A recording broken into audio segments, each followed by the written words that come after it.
Hello, hello. Welcome back to the JJ's Declutter podcast. I'm Julie. And I'm Janis. And today we're doing something a little different as we wrap up the year. Instead of focusing on what went wrong or counting down the days until it's over, we're talking about looking back at your triumphs, big and small. Because here's what happens in December. People start posting on social media about how glad they are the year is ending, that it's Julie's birthday month and we need to send her presents, how terrible everything else was this year, and how next year has to be better. And look, we get it. You don't have to send me a present. Some years are genuinely hard. Some years throw curveballs we never saw coming. But even in the hardest years, which this has been a very hard one, there are wins.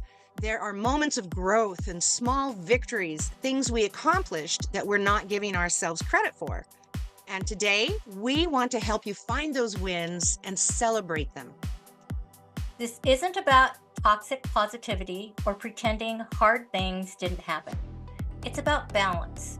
It's about acknowledging that, yes, maybe some things were difficult, but also recognizing what you did accomplish, what you did survive, and what you did learn. Because when you end the year focusing only on what went wrong, you carry that energy over to the new year. But when you end the year by celebrating your wins, even the tiny ones, you build momentum and confidence that carries forward. So grab a cup of something cozy, maybe a journal if you want to write things down, and let's take a trip through the year. Not to judge it or grade it, but to appreciate it. Let's find your wins. So before we dive into the how-tos, let's talk about why this reflection matters. Our brains have something called negativity bias. We're literally wired to remember and focus on negative experiences more than positive ones. It's a survival mechanism from way back when remembering where the dangerous predator could save your life. But in modern life, this bias means we naturally focus on what went wrong, what we didn't accomplish, and where we fell short. We have to actively, intentionally look for the wins because they don't automatically get the same mental priority. And here's what happens when you don't do this reflection work. You end the year feeling defeated, like you didn't accomplish anything, like you're starting from zero again on January 1st. But that's not true. You did things this year. You survived challenges. You showed up. You grew. Maybe not in ways you expected or planned, but growth still happened. When you take time to recognize and celebrate that, you're not just being nice to yourself, you're literally rewiring your brain to notice and appreciate progress. That skill carries forward next year and it makes everything feel more possible. So you're giving yourself a growth mindset rather than a fixed mindset. Plus, acknowledging your wins, especially your small wins, gives you data about what's working in your life. When you look back and see patterns of success, even small ones, you can do more of those things. You can build on what's working instead of constantly trying to fix what's broken. This isn't about ignoring problems or challenges. It's about not letting them be the only story you tell about your year.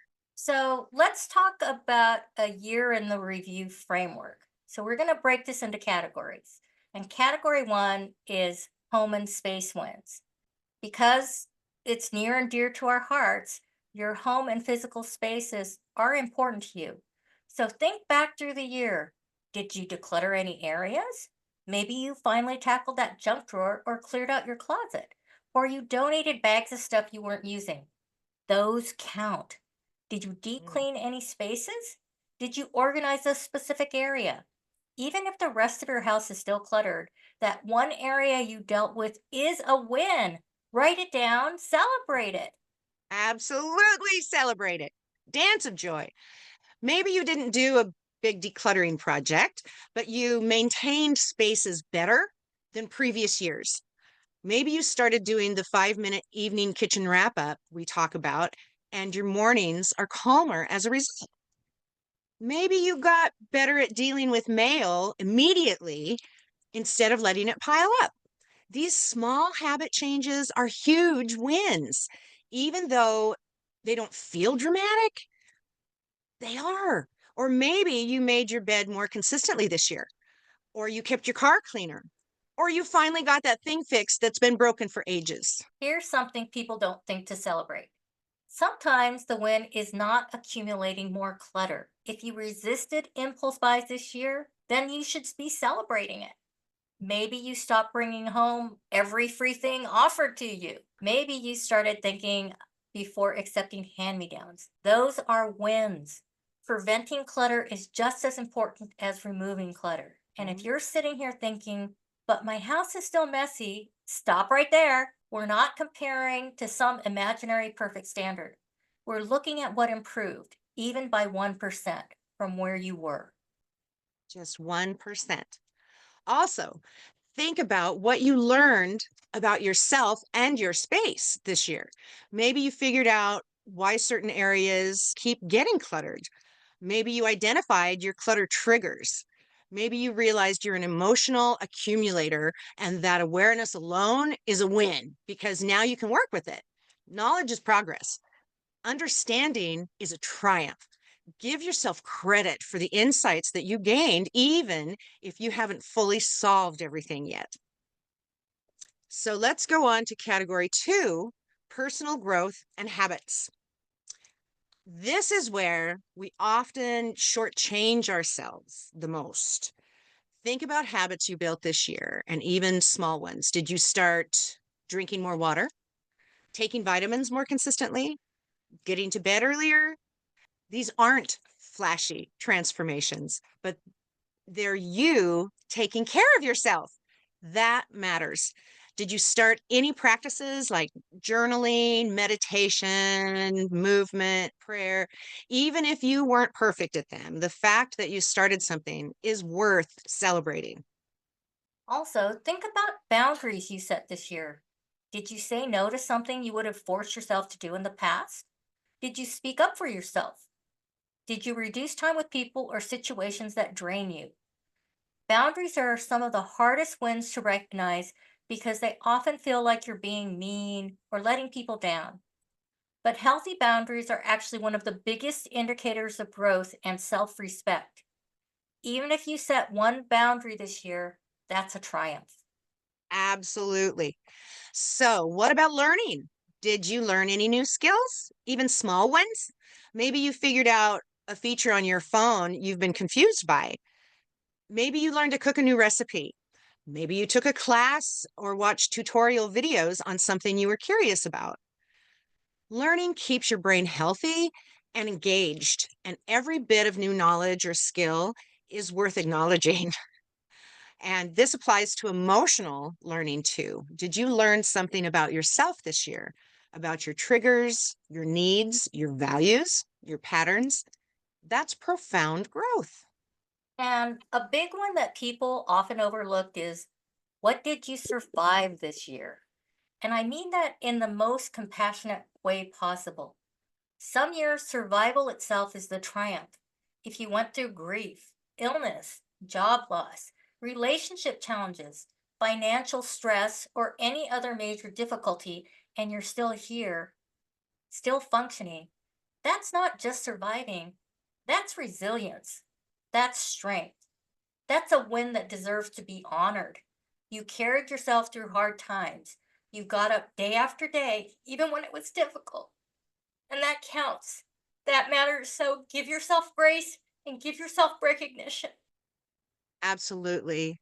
Let's talk about category three, relationships and connection. This category can be tricky because sometimes wins in relationships look like endings, not beginnings.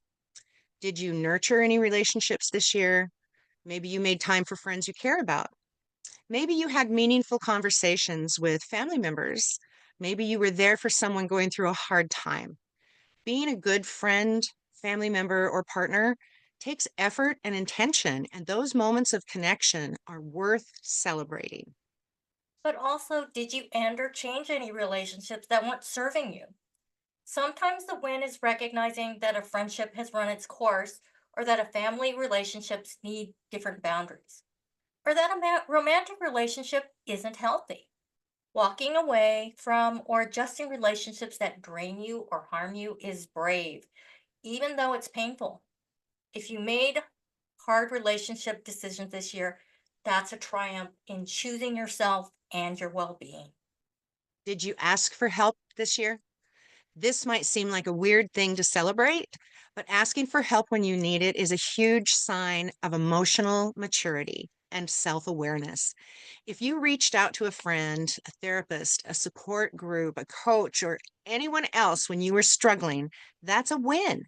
You recognized you couldn't do it alone and you had the courage to ask for support. That's strength, not weakness. And think about connection in general. Did you make any new friends this year? Did you join any communities, online or in person? Did you engage more in our Facebook group or other supportive spaces? Did you feel less alone in your struggles because you found your people? Those connections matter.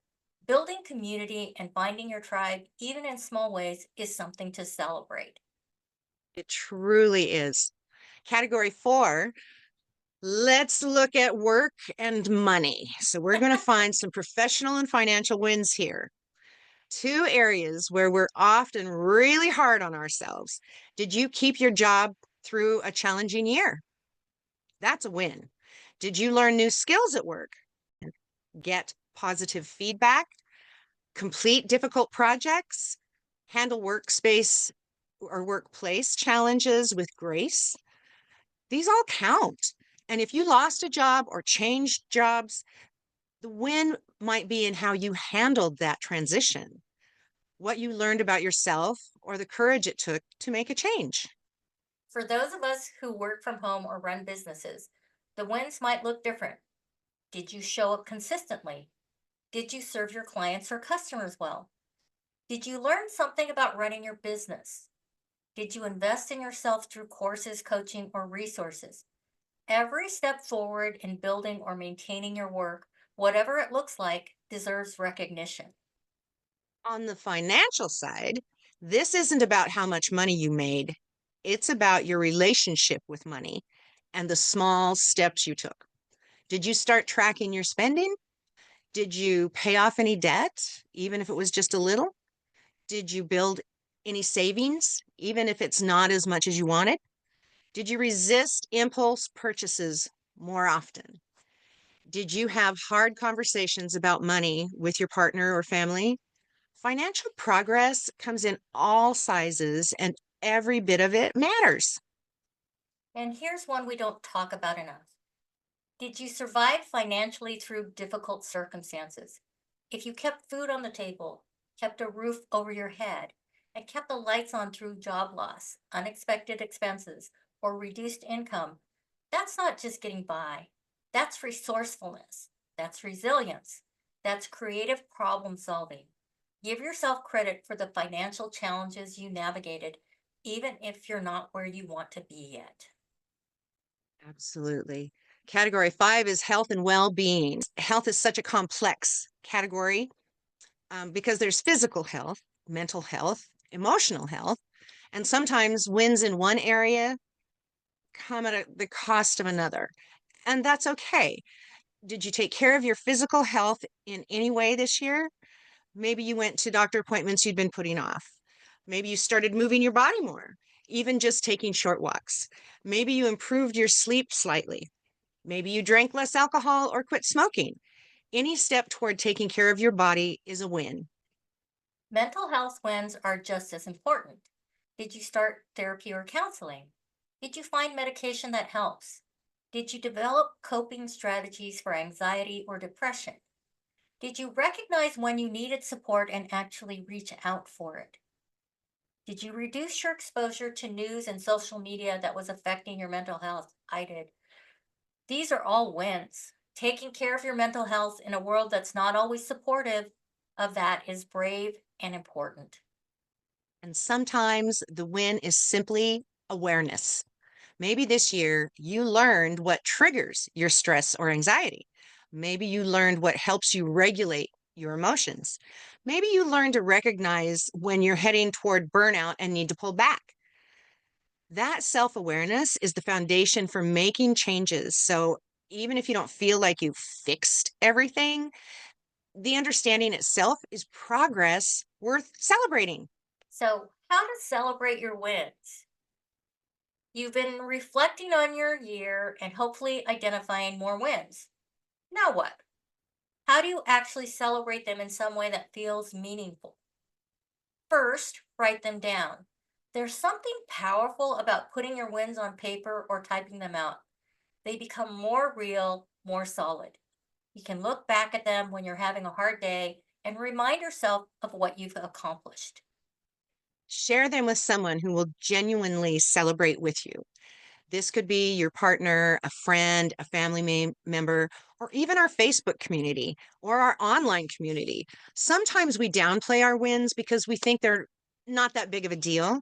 But when you share them and someone else reflects back, this is a big deal. Good for you. It helps you actually receive the win instead of minimizing it. We're conditioned to be humble and not brag, but there's a difference between arrogant bragging and healthy celebration of a genuine accomplishment. Create a visual representation of your wins if that appeals to you. Some people make a list and put it somewhere visible. Some people create a photo collage of moments from the year. Some people keep a jar where they put notes about wins throughout the year and then read them all at the year's end. Find a method that feels meaningful to you. The goal is to make your wins visible and undeniable, not just abstract concepts you kind of remember. And here's something we love: do a wins of the week practice moving forward. Every Friday or Sunday, write down 3 wins from that week, no matter how small. I decluttered one drawer. I meal planned for the first time in months. I asked for help when I needed it. When you practice noticing wins weekly, by the end of next year, you'll have a whole collection of them and you won't have to work so hard to remember. You'll have been celebrating all along. All right, let's wrap this up. As we close out this year, we want you to give yourself permission to be proud of what you accomplished, survived, learned, and experienced. Not every year is going to be your best year ever, and that's okay. Some years are about survival. Some years are about small, steady progress. Some years are about learning hard lessons. All of those have value. All of those contain wins worth celebrating. So if you're sitting here thinking, but I really didn't accomplish much this year, we challenge you to look again. Did you keep yourself alive, fed, clothed, sheltered? Did you show up for the people you love? Did you do your job, whatever that job is? Did you learn anything at all about yourself or the world? Then you accomplished something. You matter. Your efforts matter. The fact that you're here listening to this podcast means you care about growth and improvement, and that caring itself is something to celebrate. So before this year ends, take some time, even just 12 minutes, to write down your wins. Share them with us in our Facebook community, ABC Declutter with JJ community. And you can also share them with our online community, Declutter with the JJs, at www.abcdeclutter.com. We would love to celebrate with you. Post your wins, big and small, and let's cheer each other on as we close out this year and step into the next one with gratitude and momentum instead of frustration and defeat. And remember, you don't have to wait until December 31st to do this. You can reflect and celebrate wins monthly, weekly, even daily. The more you practice noticing and celebrating progress, the more progress you'll see. It's not magic. It's just training your brain to look for the good alongside the hard. Thank you for being a part of our community this year. Thank you for listening, for engaging, for sharing your journeys with us. You've made this year meaningful for us, and we're so grateful. Here's to ending the year with gratitude and stepping into the new year with confidence. Until next time, keep it simple. Keep it intentional. And as as always, keep keep decluttering. decluttering. We swear by next year, we'll be celebrating how good we are at reading this together at the same time. So it sounds like one person. Oh, this has been the JJ's Declutter podcast. Here's just celebrating your wins.